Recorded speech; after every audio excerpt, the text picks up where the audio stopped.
kalau bulan puasa katanya setan itu diikat, dibelenggu gitu. Baik, Kok saya ada di sini? baik, baik. Enggak, pasti pada ngomong gitu, tuh ada di sini, enggak.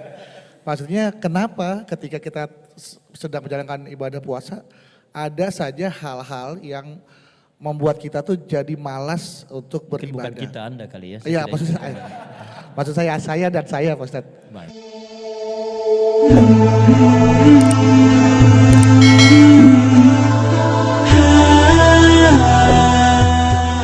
Satu kali Rasulullah SAW pernah bersabda, "Idza jaa Ramadan," jika Ramadan telah tiba, futihat abwabul jannah, pintu-pintu surga terbuka, dibuka semua. Kemudian wa ghulliqat abwabun nar, ditutup pintu-pintu neraka, kunci rapi. Wa suffidatis syayatin, dan setan-setan diikat, dibelenggu. Nah, orang kemudian menyimpulkan surga dibuka, neraka ditutup, setan dibelenggu. Kok bisa Ramadan setannya diikat tapi masih ada orang berperilaku seperti tergoda oleh setan? Maka bagaimana memahami hadis ini? Kata para ulama, hadis ini adalah ungkapan isyarat majazi, kiasan. Kiasan. Apa maksudnya? Pertama, pintu surga dibuka karena saat Ramadan banyak orang kemudian meningkatkan amal soleh. Yang biasanya fardu, sunnah, yang biasa baca Al-Quran, sekarang Al-Quran, pahala banyak. Bahkan kalau Anda buka di kitab Siam, Al-Bukhari, nomor hadis yang pertama, paling kiri sebelah atas di kitabnya, itu pahala dilipat gandakan sampai 10 kali lipat hari biasa. Jadi kalau Mas Bedu baca Quran di luar Ramadan, itu 10 setiap hurufnya. At-Tirmidzi nomor hadis 2910. Tapi kalau di Ramadan kali 10 lagi. Alif Lam Mim, 3 huruf, 100 kali 100, 300. Maka meningkat karena tabungan pahalanya meningkat, peluang ke surganya banyak, maka terbukalah pintu-pintu surga. Kemudian neraka tertutup. Kenapa? Karena banyak orang taubat saat Ramadan. Ya Allah ampuni dosa saya, ya Allah saya tobat, ya Allah saya tobat. Maksiat ditinggalkan, karena seakan-akan ketika maksiat ditinggalkan, neraka tertutup. Nah, kalau sudah orang nggak mau maksiat dan banyak beribadah, setan nggak punya peluang. Mau goda susah. Jangan sholat. Saya mau sholat. Kamu siapa? Setan. Ya. Gak akan digubris, karena itu setan seakan terikat. Nah, tapi kalau orang tidak mau meningkatkan amal soleh dan tetap berbuat maksiat, maka mudah bagi setan menggodanya.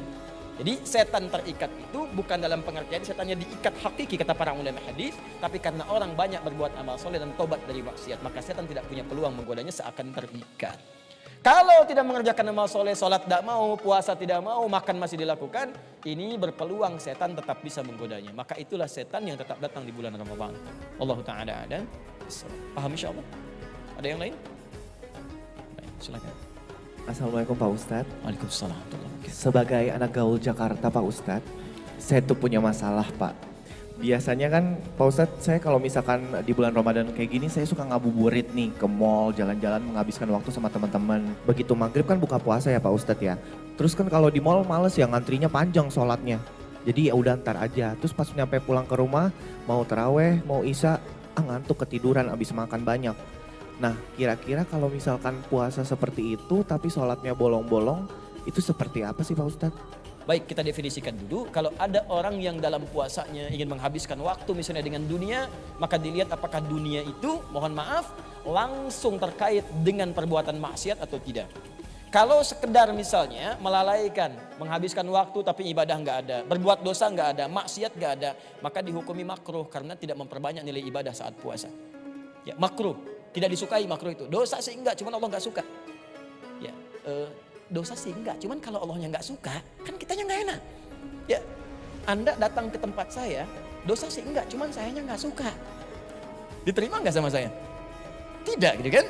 Maka itu kita pertimbangkan kembali, ya. Maka kalau teman-teman hanya ingin sekedar ngabuburit, menghabiskan waktu, coba diingat-ingat dulu bagaimana kalau saat dalam situasi itu kita diwafatkan oleh Allah. Sedangkan dosa masih banyak. Bagaimana saat di mall kamu diwafatkan oleh Allah Subhanahu wa taala? Kalau gitu aku alihkan zakat mallku kepada zakat malku. Tarik malnya, berikan malnya. Arahkan kepada yang lebih baik. Jelas insya Allah? Allah Ta'ala alam. Kita simpulkan. Pertama, tidak ada satupun syariat dalam Islam yang tidak memiliki manfaat. Maka demikian saat Allah mirsa, dimanapun Anda berada, memerintahkan kita untuk menunaikan puasa, maka puasa mendatangkan manfaat dalam kehidupan. Satu puasa bisa meningkatkan amal soleh. Anda bisa rajin meningkatkan sholat, rajin berinteraksi dengan Al-Quran, rajin berinfak sebagai bekal kita menuju surga. Juga puasa yang kedua terkristal pada kemampuan kita untuk menahan maksiat. Orang yang puasanya rajin, senang berpuasa, maka Allah akan memberikan kemampuan pada jiwanya untuk menekan maksiat-maksiat dalam kehidupan. Maka kita bermohon kepada Allah, semoga puasa kita dibimbing oleh Allah untuk berhasil dijalani, sukses meningkatkan ibadah dan menjauhi perbuatan maksiat yang bisa menjerumuskan kita pada murka Allah Subhanahu wa taala. Mari kita berdoa, mudah-mudahan doa ini diterima oleh Allah Subhanahu wa taala dan diijabah sesuai dengan apa yang Nabi janjikan sallallahu alaihi wasallam. Alhamdulillahirabbil alamin. Arrahmanir rahim, maliki yaumiddin.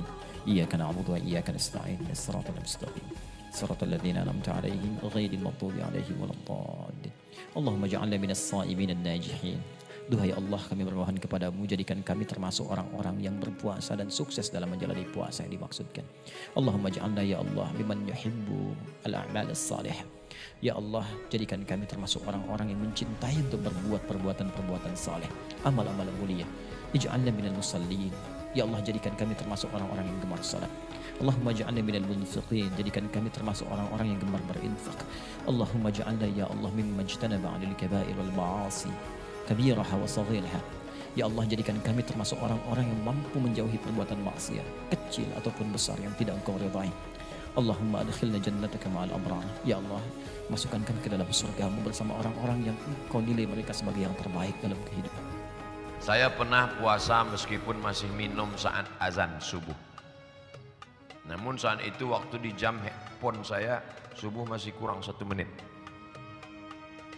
Azannya kecepatan 1 menit. Apakah puasa saya tetap sah? Jam 4:08 sudah ditetapkan oleh Badan Hisab dan Ruqyah. Di Kementerian Agama ada satu namanya BHR, Badan Hisab dan Ruqyah, yang menetapkan 1 Ramadan, 1 Syawal, dan yang menetapkan waktu sholat. Kalau sudah jam 4:08, maka yang jam 4:08 dia minum, puasanya batal. Tapi ada dalam hadis itu Pak Ustadz, apa kata Nabi? Siapa yang makan lalu kemudian mendengar azan, maka selesaikan makanannya.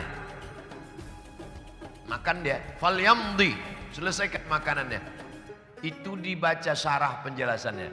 Zaman Nabi, mereka azannya sebelum masuk waktu.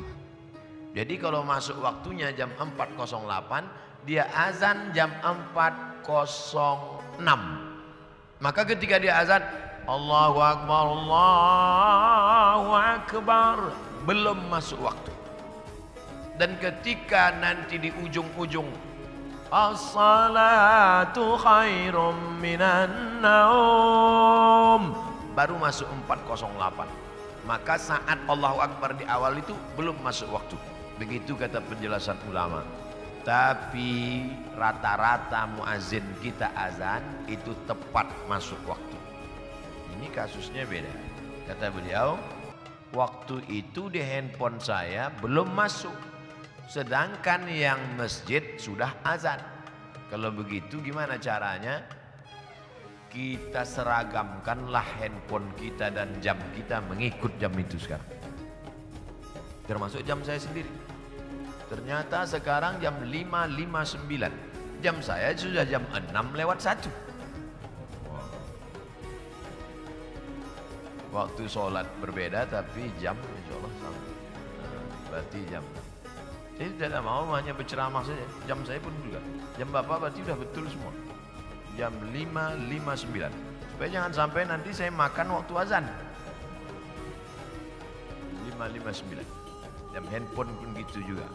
Yang lebih parah lagi dia sebetulnya pura-pura aja. Kenapa kau makan? Kusangka tadi sudah masuk. Padahal dipakainya azan waktu Tokyo.